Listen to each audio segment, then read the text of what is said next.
First of all, I thought we beat a very good basketball team, well-coached team, and that kid Dominic Morrison could play in a lot of places. He was a big concern going in, and he proved to be worthy of the attention he's gotten.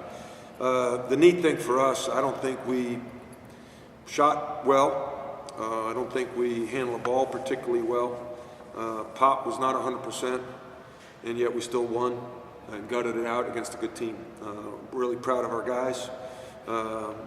Justin, stepped in there, and that was Scott Sutton's credit. Knew the rule, and they got to pick the shooter, and they picked the guy with the lowest percentage. And how cool was that for Justin to step to the line and make those 2 foul shots? And then we got some good defensive stops when we needed them. Proud of our guys, excited. They're excited about playing, and I think that's a big part of it. That you're in postseason play, and it's kind of a funky time a little bit. And we came out and I thought played with good energy, and Ryan Harp with our small unit, gave us a good lift at the start, and then Pop came in and. His back warmed up. He was a little tight there at the beginning, and then got loose. Warren Young and Dr. Baker deserve co-MVPs for taking care of our guys. We had, on Monday, Papadilla tweak his back. Hadn't practiced since. Loesch tweaked his back. Miles was sick. Didn't practice for 2 days. We're banged up a little bit, and Rob banged up his shoulder, but I think everyone's banged up a little bit, and again, just excited that we won. Can you talk a little about the preparation that you and your staff did, game planning for this? Not only an unfamiliar opponent, but having to put together essentially 2 game plans, one if Pop can go and one if he can't go based on his health. The best thing was, the best thing about Pop's injury was it was Monday, and so you could plan for it. And, I think as a leader, you've got to act like it's not the end of the world. And I told the team, I said, it doesn't say Papadilla University on this jersey. It says Southern Methodist University. And that if we have to, I'm confident that we'll put Ryan at the starting spot, and that we run our stuff and we compete and we'll win the basketball game. And they believed it too. And I believed it. I truly believed it. And so we went with that game plan. And again, I'm glad it happened on Monday versus Tuesday or in shoot-around today. So we were mentally prepared for that. And then to Pop's credit, he warmed up, didn't look great in warm-ups. Got on the bike, felt a little bit better, and said he could give it a go. And I thought he was a little tentative at the beginning, rightfully so. And then he got loose. And here's a guy with a bad back, gets 17 and 15 and 5 blocks.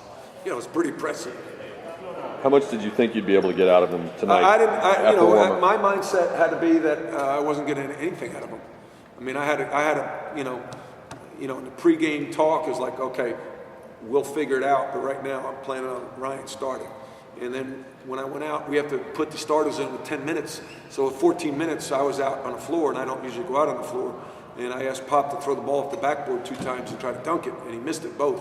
And he looked, a little tentative. So I said, you continue to warm up. If you're okay, we'll put you in early in the game. And I just wanted to go with confident guys that were going to have great energy to start the game. Talk about the end of regulation. That was pretty wild sequence right there, and you were out in half court. I thought maybe we might even get a technical call. Oh yeah, no. What were you arguing? Were you confident? Well, I wasn't. I didn't have an argument. I was basically saying I'm trying to call timeout with 4 seconds to go, and they're saying we're trying to referee the game. And so, hindsight, do I say to them, if we get the rebound, I'm going to call timeout? But I'm trying to, 4 seconds to go, I'm yelling and screaming, I got big feet and got a pretty loud voice. But, to their credit, they're refereeing the game. I thought, actually, they did a terrific job in a physical game with some weird situations, double technicals, the end of the game situation. I thought that was fair. Like, who really deserves the ball with 0.5 seconds to go? I would love it. Pop threw the ball, and it hit the scoreboard. They blew it dead. I thought they made the right call. Now we won. If we lost, I would have liked 4 seconds on the clock and a chance to get a shot off. Okay, so they ruled that the ball hit the scoreboard with a point. Well, they just basically ruled that it was a dead play. That it was dead play. It wasn't a shot clock violation because the ball hit the rim. There was no foul. They didn't recognize my timeout, so they blew the play dead. And so it's kind of like playing in the streets, you know, growing up, touch football, you know, do-overs, you know, Hindu, it's a wash, you know, no play. Okay, overtime. That was, I think, fair. When they stopped it, though, first to review the